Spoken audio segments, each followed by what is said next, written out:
اوعى تدخل في علاقة لو انت واحد من الثلاثة دول. اول واحد، لو انت شخص مش عارف انت عايز ايه في العلاقة اللي انت داخلها دي، مش محدد هدف ليها، داخل لمجرد ان انت فور فاني، مثلا لسه خارج من علاقة اذيتك، فتبقى داخل علاقة مش عارف يا ترى ده فور فاني ولا بتفليرت مثلا من علاقة فاتت ولا لسه بتكتشف نفسك. فطول ما انت مش محدد هدف للعلاقة بلاش تدخل فيها، وده اول سبب يخليك ما تخشش العلاقة لو بتفكر بالطريقة دي.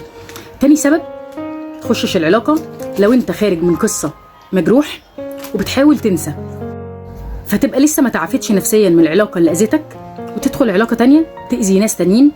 تبقى انت خرجت من علاقة كانت علاقة توكسيك مثلا واستخدمت نفس الاساليب عشان تنسى حد اذيت حد تاني، دخلته في قصة مش بتاعته لمجرد ان انت بتنسى، لمجرد ان انت عايز تتناسى، فتدخل حد معاك ملوش اي طرف، ملوش اي هدف من العلاقة غير ان انت تشتغل نفسك، مصدق قصة مش حقيقية.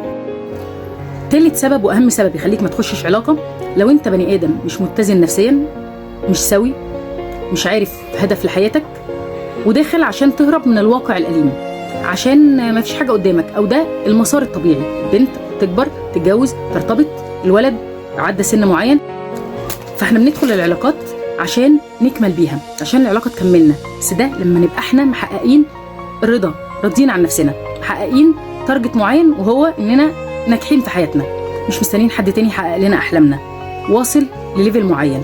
فلما تدخل في علاقة ادخل وانت مستعد، ادخل وانت قاصد الحد ده، ادخل وانت فعلا عندك الافيلابيلتي ان انت تدخل علاقة وتنجحها، مش عشان تنسى حد بحد. استناكم، ابعتولي استفساراتكم، هقرا كل كومنتاتكم. استناكم، سيرين العمري.